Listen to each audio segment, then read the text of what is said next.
According to a new report, the Tennessee Titans might keep Brian Callahan all season, and that would be a massive mistake. That and more on today's edition of Locked On Titans.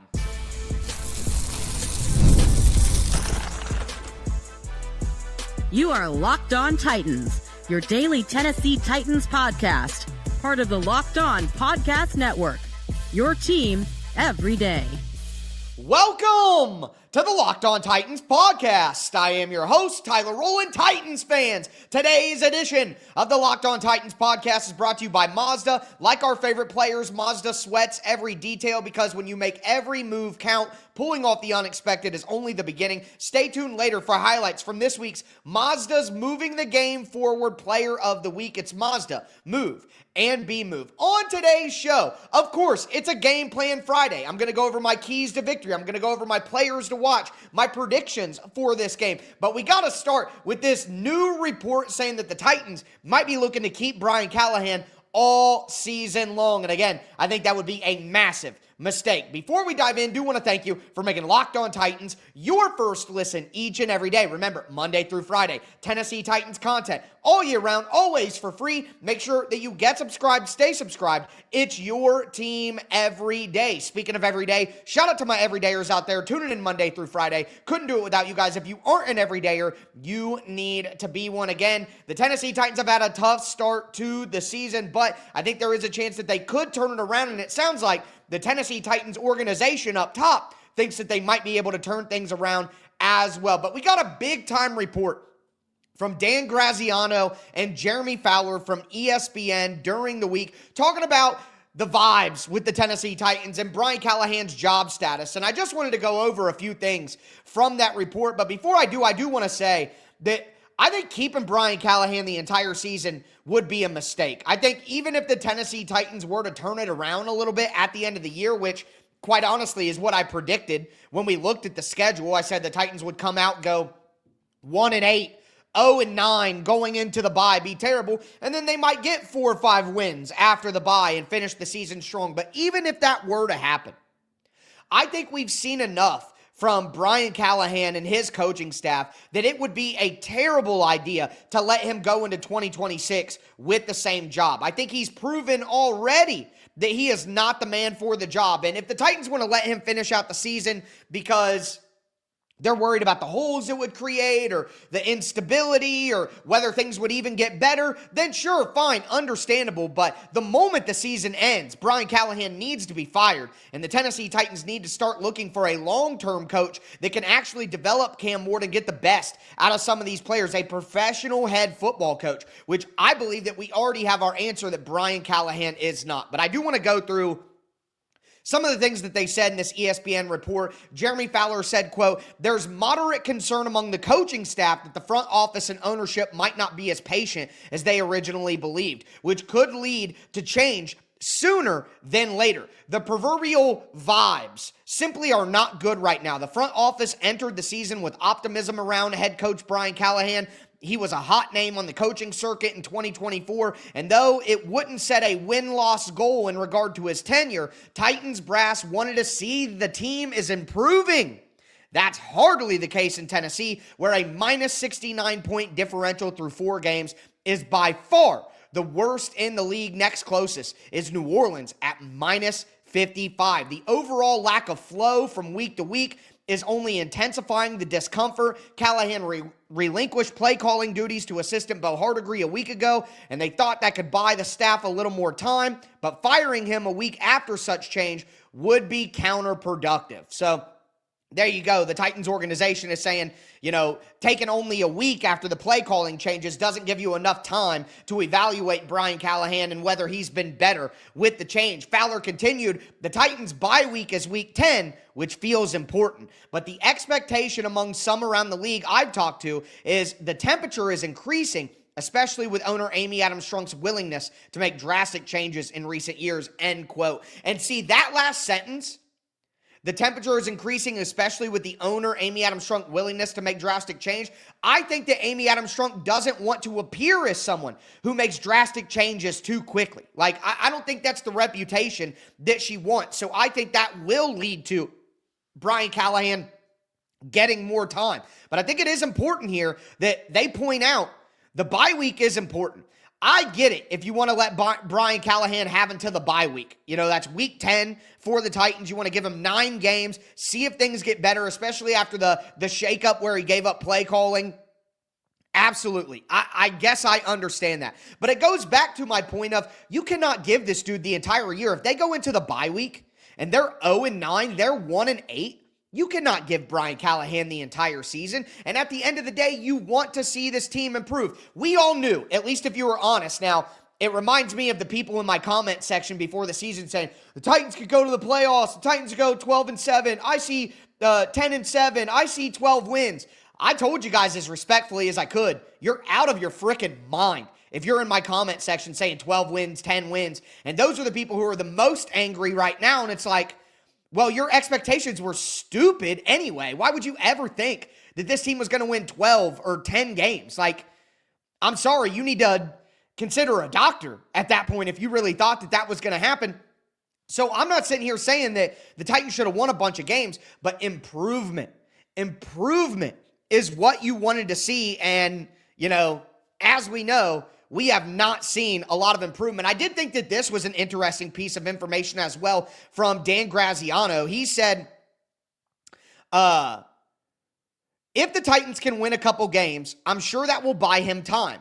But that's a big if right now when Callahan hasn't helped himself with some of his gaffes, like the time management and the in-game decision-making and all that. And he goes on to say, I will say, from talking to people who follow these situations in the league, that there's belief that this will be a desirable job if and when it comes open. You have a young, promising QB, a new stadium on the horizon. And he asked Jeremy Fowler. Jeremy Fowler agreed with that. And Jeremy Fowler said, I do agree. This can be a good job. You have Cam Ward, some serious potential, needs an infusion of pass-catching talent around him. A few drafts can fix that. The offensive line hasn't come together despite significant investments, but offensive tackle J.C. Latham and guard Peter Skoronski are players that you can build on. So I agree with that totally as well.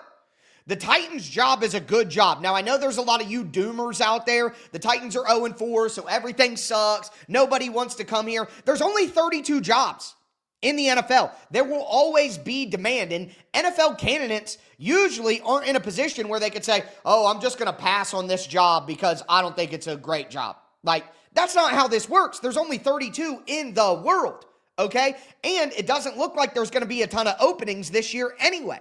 So with Amy Adams-Strunk, with the cap space, with the draft capital, with some of the young pieces, with Cam Ward in place, this absolutely will be a desirable location for potential head coaches. So the final thing that Graziano had to say here was, here's another thing to watch, because Borgonzi and Brinker weren't really in their current roles when the organization hired Callahan. Maybe Brinker was, but he didn't have as much say and delineated power at the time. It's never comfortable working for people who didn't hire you. And your point about the offensive line is a critical one, because offensive line coach is Callahan's father, Bill Callahan, who's considered one of the best to ever do that job. I believe Bill wouldn't stick around if Brian got fired. So you're talking about major changes in critical areas. I might look foolish in a couple of weeks or days, who knows? But if I'm making a prediction, I lean toward the Titans giving Callahan the rest of the year before making a decision. And again, I think that would be a critical mistake for the Titans. If you want to see some improvement, and some of you guys say, well, we want the number 1 draft pick. We want a high draft pick. Let Callahan tank them to a draft pick. I don't think the team is good enough to ruin their chance at a good draft pick. It's not like if you make Bones Fossil the interim head coach and you let Mike McCoy and Bo Hardegree run the offense and you let Scott Fuchs take over the offensive line. It's not like the Titans are all of a sudden going to take themselves out of a top 5 pick. That's not happening, but you might see some tangible improvement. And I go back to 2 episodes ago where I talked about the data that shows if you fire your head coach before week 8 and you're terrible, your team is going to get better. So if the whole goal of this season was to see the Titans improve and you want to be attractive to future candidates, then let's see some of that improvement. So I think giving Callahan the entire season, if they go 0-9 or 1-8 into the bye, would be an absolute mistake. But if they can get a win, they might start with Arizona, and here's how they're going to do it. Do want to let you guys know that today's episode is brought to you by Square. All right, Square is someone that the neighborhood relies on, okay?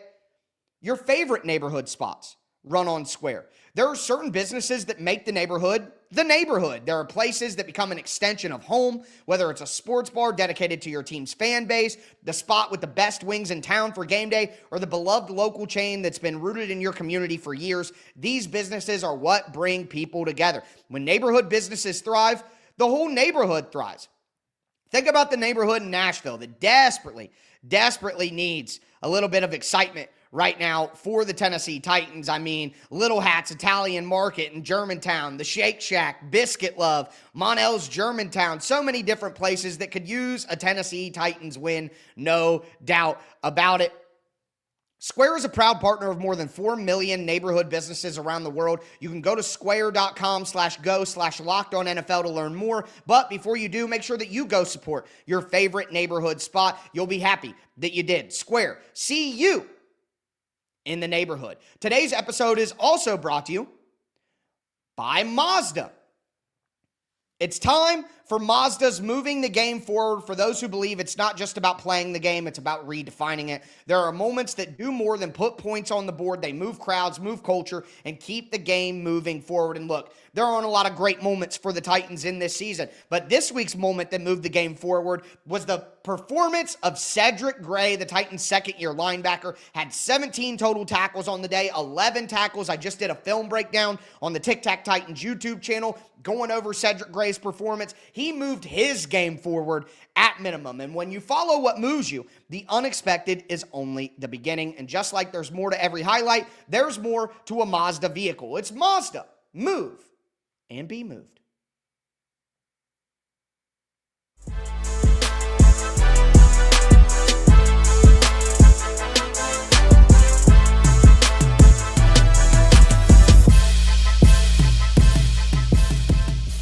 Titans fans, let's continue today's edition of the Locked On Titans podcast. We talked about the Brian Callahan report coming out of ESPN.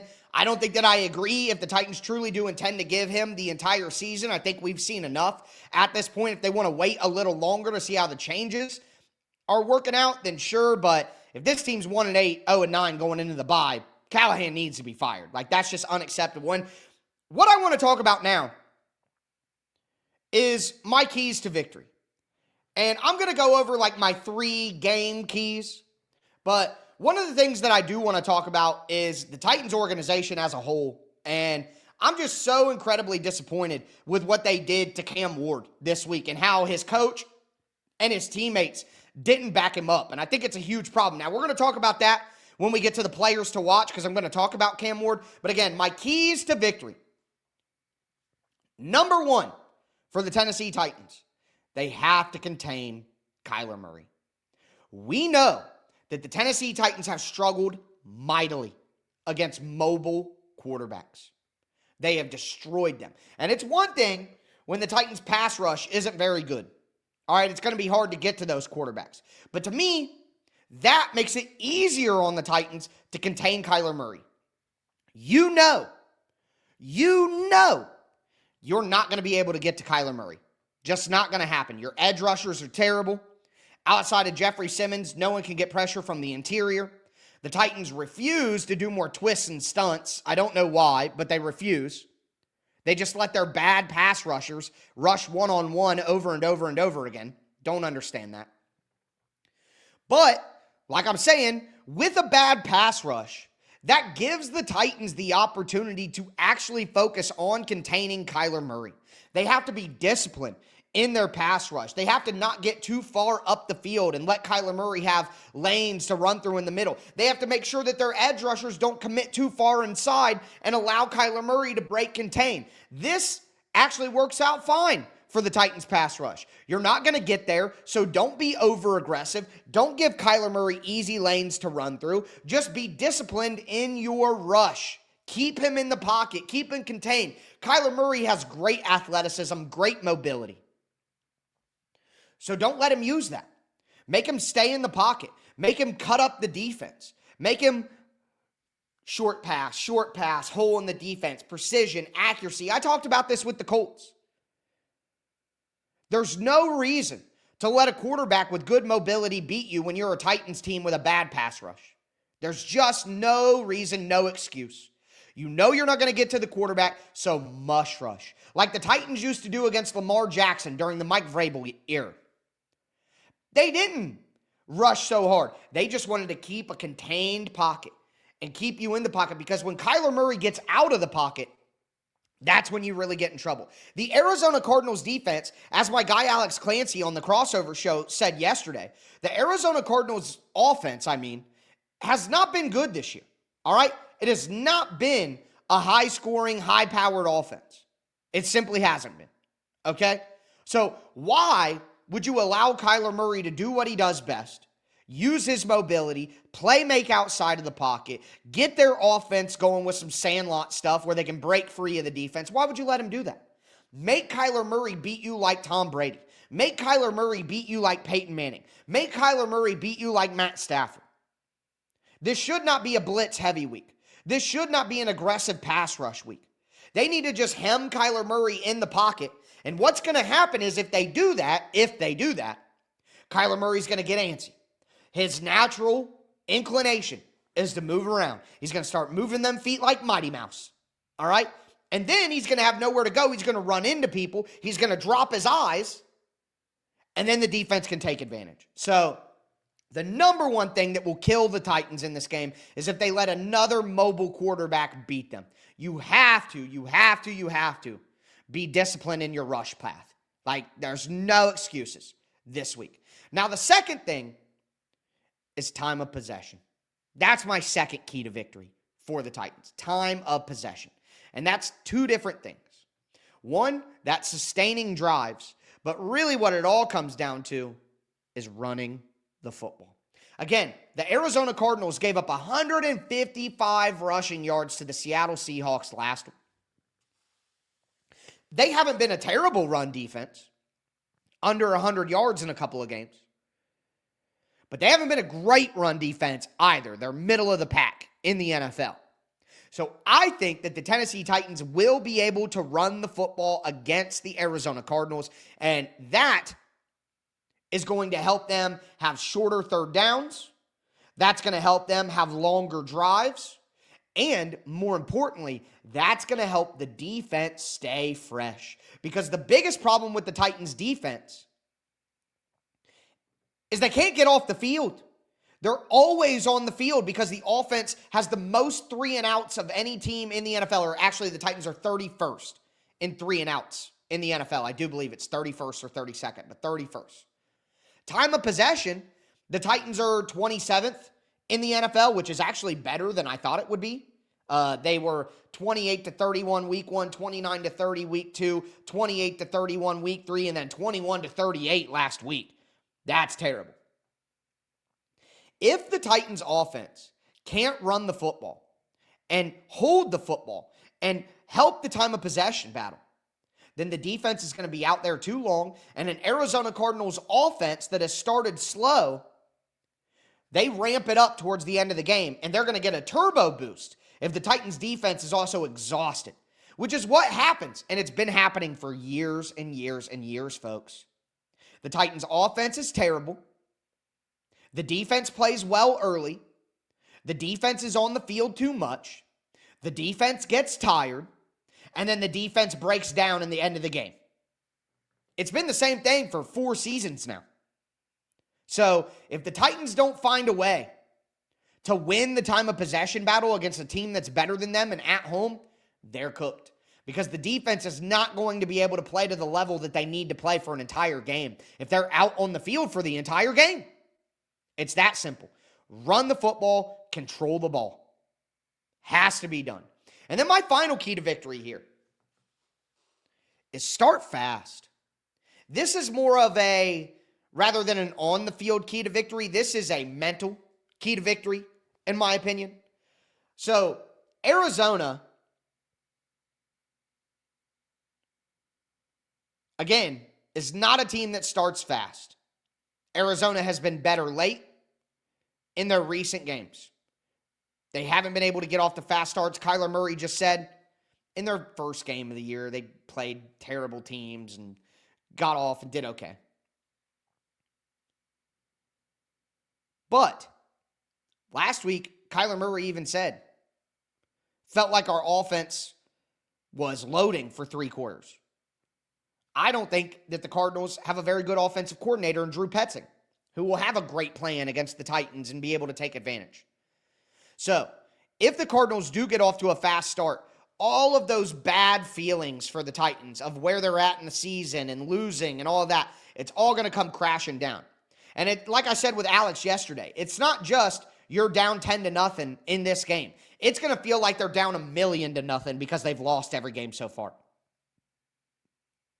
But, on the other hand, if you can get off to a fast start and you can get some confidence and you can let the team feel some success and some positivity, I think the Titans have enough to carry this home. So, they're going to have to start fast. They're going to have to contain Kyler Murray. And if they don't do it, they're going to be in trouble. But now it's time for my players to watch. And again, I thought the Titans sold out Cam Ward this week, and they need more people like Cam Ward and less people like Brian Callahan. So I'll tell you exactly what's going on there, as Cam Ward is one of my players to watch in this game.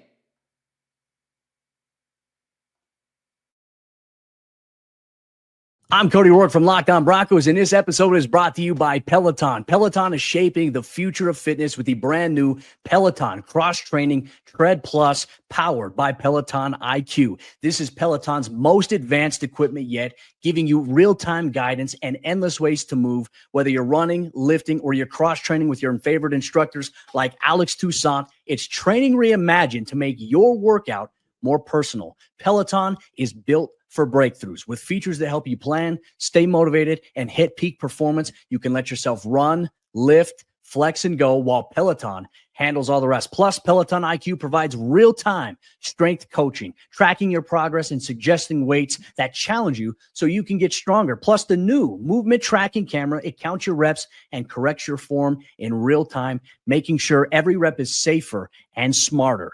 So, let yourself run, lift, flex, push, and go. Explore the new Peloton Cross-Training Tread Plus at onepeloton.com.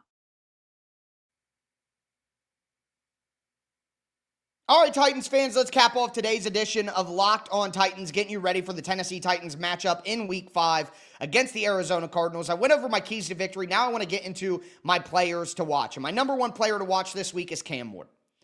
I haven't had Cam Ward as a player to watch the last couple of weeks because, quite frankly, I'm concerned about other things on this football team, not Cam Ward. But this week, they need Cam Ward to get back on track.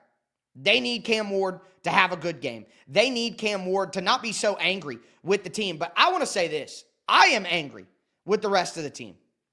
So, as you have probably seen, Cam Ward went out in the press conference last Sunday after the game and said, this team is butt.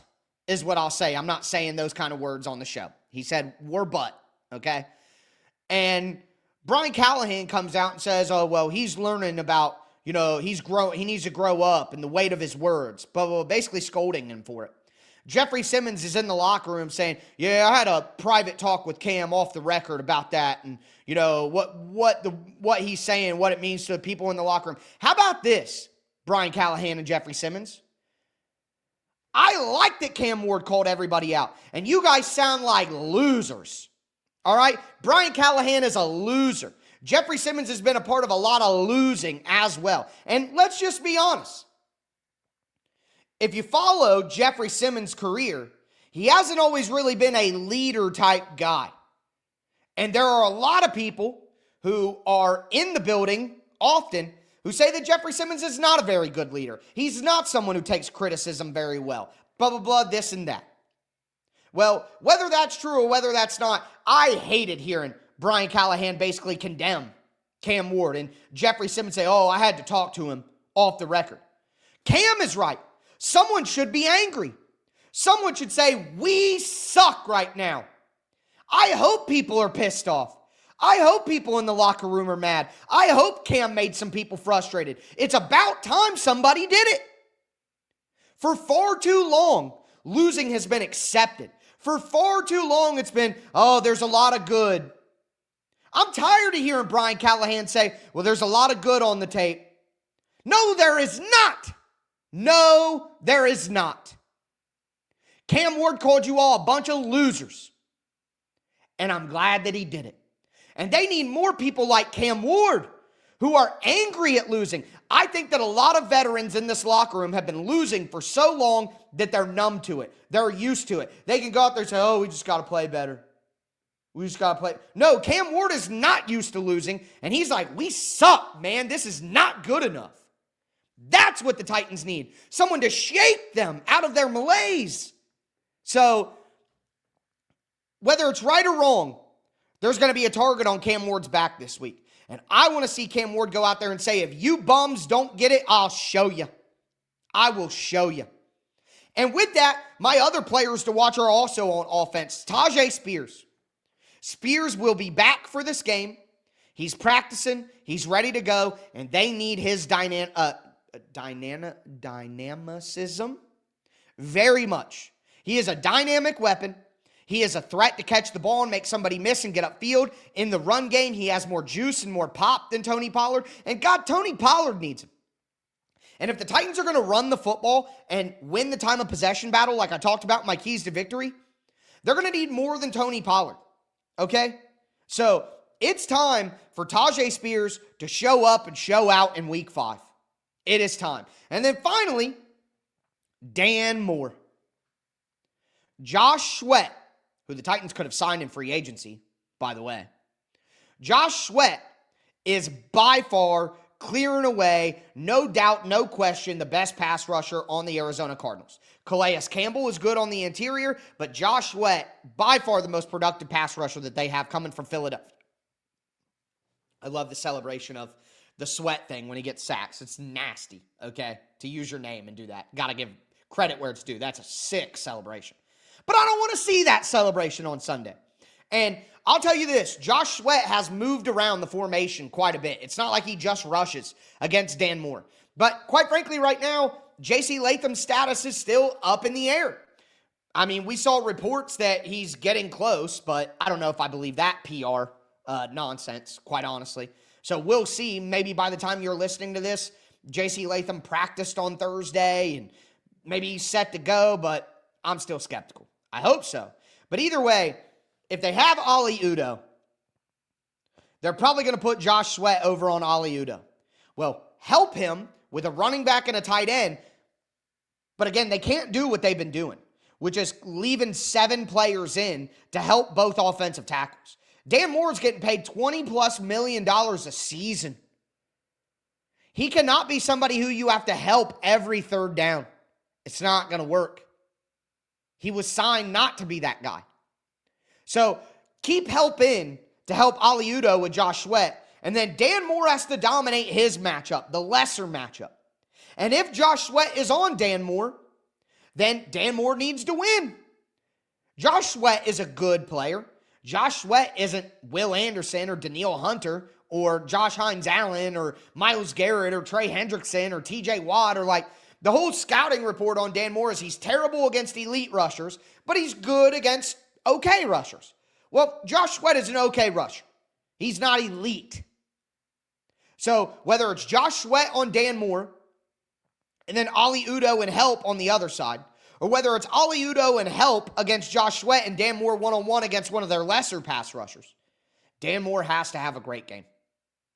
He honestly played okay against the Texans. He played good against the Colts.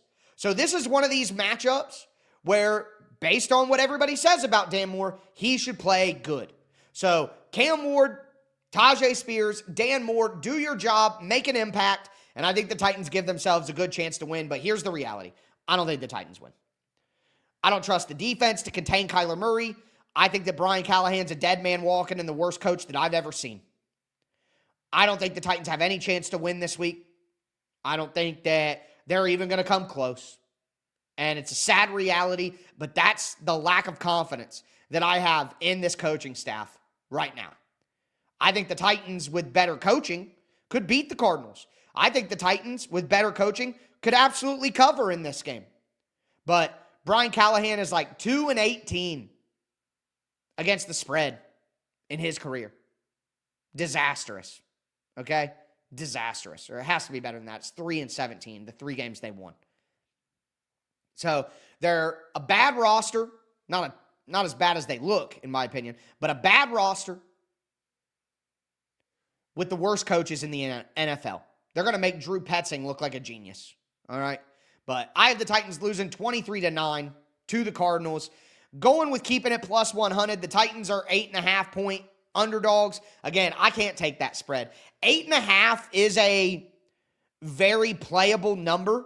The Titans were 8.5 against the Broncos, and they covered by 0.5 point. So maybe the Titans find a way to keep this close, but right now the Titans are getting worse. I can't have them covering right now.